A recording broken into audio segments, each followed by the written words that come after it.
अरे स्टूडेंट, स्वागत है सबका। आई होप आप सभी लोग बहुत अच्छे होंगे, अच्छे से अपनी तैयारी कर रहे होंगे। आज एक्सरसाइज 3.1 में क्वेश्चन नंबर सेकंड देखने वाले हैं। क्या ये सवाल कह रहा है, ध्यान से समझने का सब बच्चे प्रयास करेंगे।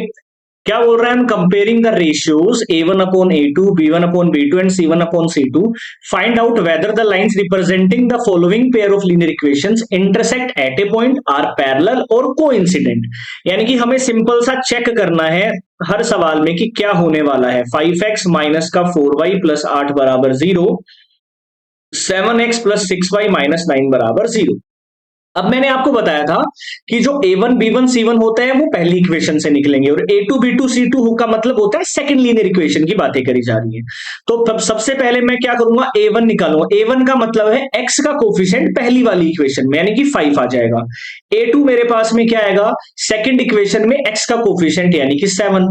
b1 मेरे पास क्या आएगा, फर्स्ट इक्वेशन में y का कोफिशिएंट यानी कि माइनस के साथ लेना है। b2 हमारे पास क्या आएगा, दूसरी में y का 6 है।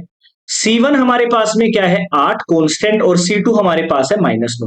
अब इनको चेक कर लीजिए, A1 अपॉन A2 रख लीजिए, B1 अपॉन B2 निकाल लीजिए, C1 अपॉन C2 निकाल लीजिए। ये तो आ जाएगा 5/7, ये आ जाएगा माइनस का 4/6, और ये आ जाएगा 8/-2। अब यहां से ध्यान से देखोगे ना तो ये तीनों ही बराबर नहीं है, मतलब ये कंडीशन यहां पर फुलफिल हो रही है।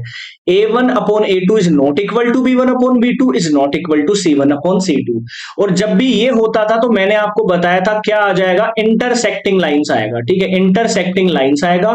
और कितने सॉल्यूशन आएंगे, यूनिक सॉल्यूशन होता है ऐसे केसेस में। तो इसका आंसर तो हो जाएगा intersecting lines with unique solution. पहले वाला सवाल खत्म। ऐसे ही दूसरा सवाल देख लीजिए, इसी में सिंपल सिंपल सवाल है। 9x है, प्लस में 3y है, प्लस में 12 बराबर 0। दूसरे का है 18x प्लस में 6y प्लस में 24 बराबर 0। a1 क्या होगा, पहली वाली इक्वेशन, a1 का मतलब पहली इक्वेशन में चले जाना, x का कोफिशिएंट 9 है। a2 का मतलब होगा x का दूसरी में क्या है, 18 है। b1 क्या होगा, पहली में y का यानी कि 3, और b2 क्या होगा, दूसरी में y का यानी कि 6।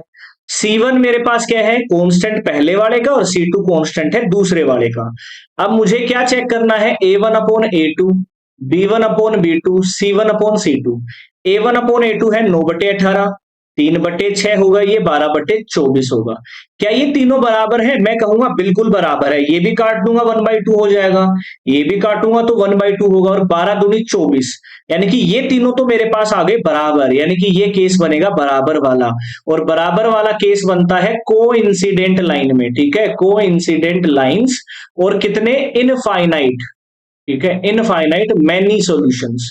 तो ये सब चीजें है ना, आप सभी लोगों को ध्यान में रखनी है। ये अगर एक बार टेबल याद होगी तो सवाल खत्म हो जाएंगे। ऐसे ही अंतिम सवाल है दूसरे में, 6x माइनस 3y प्लस 10 बराबर 0, 2x minus Y minus plus 9 बराबर 0। यहां पर a1 मेरे पास क्या आएगा, 6, a2 मेरे पास क्या आएगा, 2 आएगा, b1 मेरे पास क्या आएगा, माइनस का 3, और b2 मेरे पास आएगा माइनस का 1। C1 मेरे पास आएगा 10, और C2 मेरे पास आएगा 9। सेम वही, A1 अपॉन A2 चेक करो, B1 अपॉन B2 चेक करो, C1 अपॉन C2 चेक करो। A1 है 6, A2 है 2, B1 है -3, ये है -1, और ये है 10, और ये है 9। ये तो मैं काट दूंगा 3 टाइम्स, 3/8। ये भी पहले से कटा हुआ है, 3/1 आएगा। ये नहीं कटेगा, 10/9। ये कौन सा केस आ गया, ध्यान दो। ऐसा केस हमने पढ़ा था जहां पर A1 अपॉन A2 बराबर होता है B1 अपॉन B2 के, बट नॉट इक्वल टू आ जाता है C1 अपॉन C2 के। ये हमारा होता है पैरेलल लाइन वाला। तो ये सब याद होनी चाहिए, वो टेबल अगर याद है तो सारे सवाल आसान हैं। और पैरेलल लाइन में हमारे पास होता है नो सॉल्यूशन। तो यही हमारा आंसर हो गया, यही हमारा क्वेश्चन नंबर 2 बोल रहा था। आई होप आज का ये सवाल बहुत अच्छे समझ में आया होगा। शेयर सबसे कर देना, लाइक जरूर करके जाना जो भी इसको देख रहा है और समझ रहा है अच्छे से। जय हिंद।